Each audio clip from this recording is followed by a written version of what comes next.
Gazette du Togo, une vision sur l'actualité togolaise et sur le monde. Message de la conférence des évêques du Togo. Pour l'amour de ma patrie, pour l'amour de Sion, je ne me tairai point.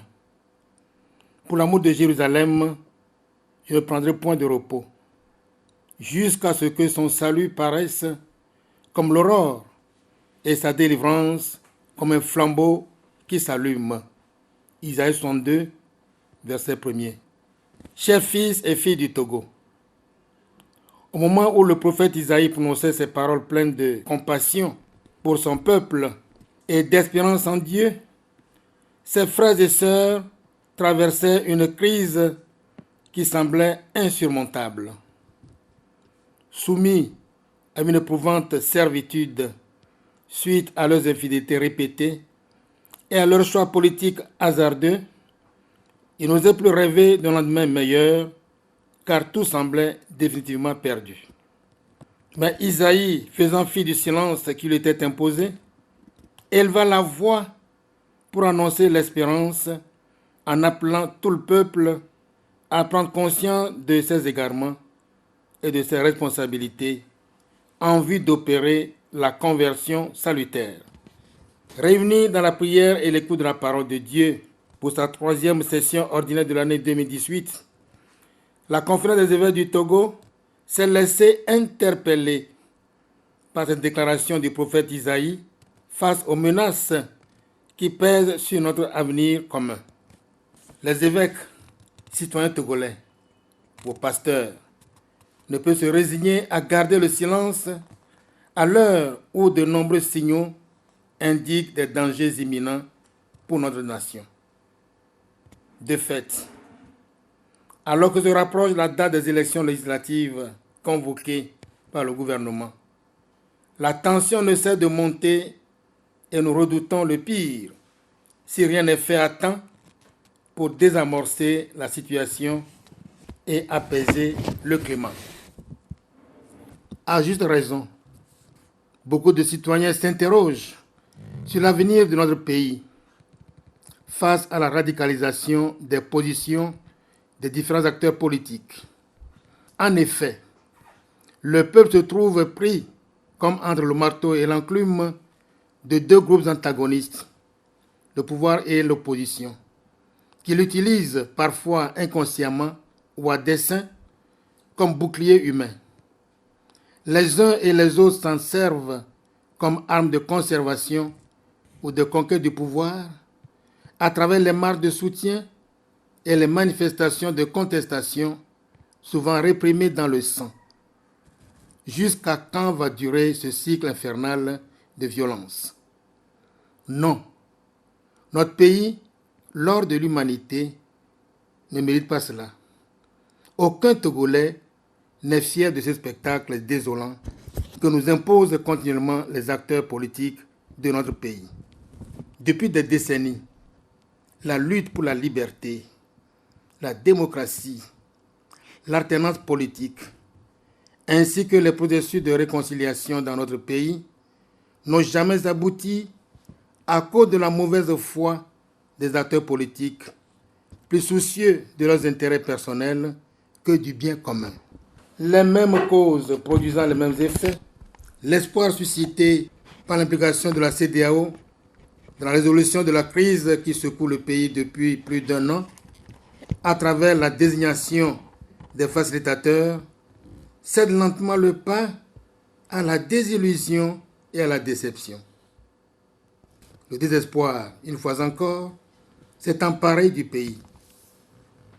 Comme tant de concitoyens et d'observateurs étrangers de notre crise, la conférence des évêques du Togo estime que la préparation unilatérale des élections, en violation flagrante de certaines dispositions contenues dans la feuille de route des médiateurs de la CEDEAO, risque de conduire de nouveau le pays vers le chaos.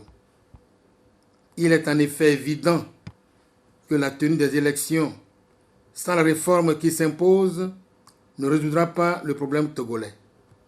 Elle ne fera qu'exacerber les tensions et les violences.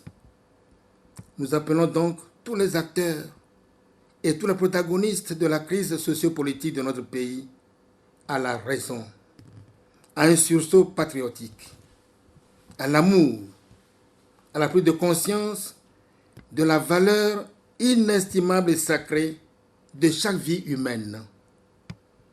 Il faut que sur la terre de nos aïeux cesse la culture de l'impunité, les violences meurtrières, les atrocités que les Togolais infligent à leurs propres frères et sœurs. En définitive, ce dont le Togo a fondamentalement besoin, c'est un changement profond dans la manière de gouverner et de faire la politique, car quel que soit celui qui sera à la tête de notre nation, si le système ne change pas, les problèmes à coup sûr ne connaîtront pas de répit. Pour en finir avec les violences post-électorales qui ensanglantent la terre de nos aïeux, avec leur cortège de morts, d'orphelins, de blessés, de réfugiés, il faut absolument opérer les réformes.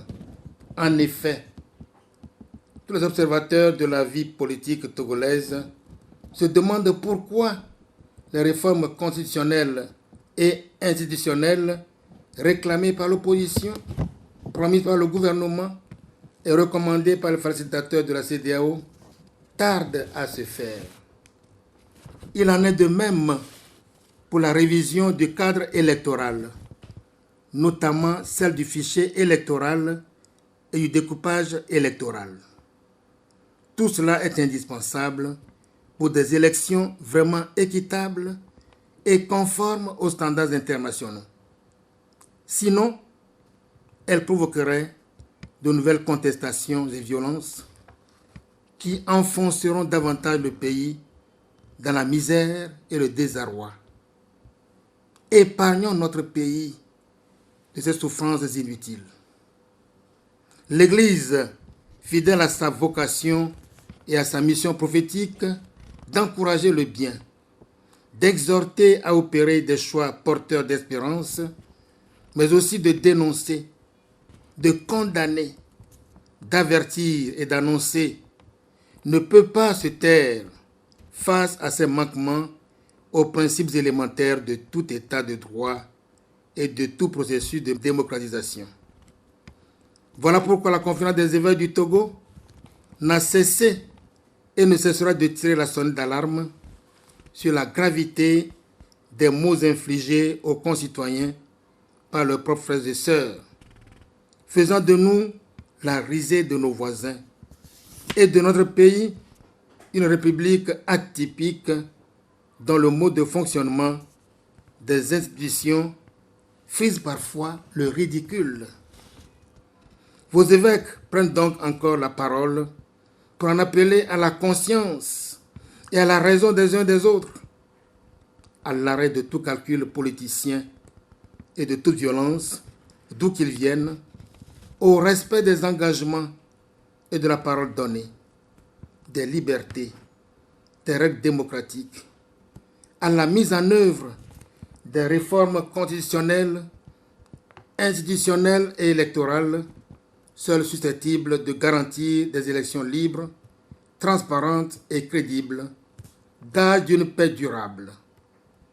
Nous invitons également à la mise en œuvre des mesures d'apaisement annoncées qui contribueraient énormément à la décrispation de la situation sociopolitique que nous appelons de tous nos vœux. Il est encore temps de nous ressaisir pour éviter le désastre.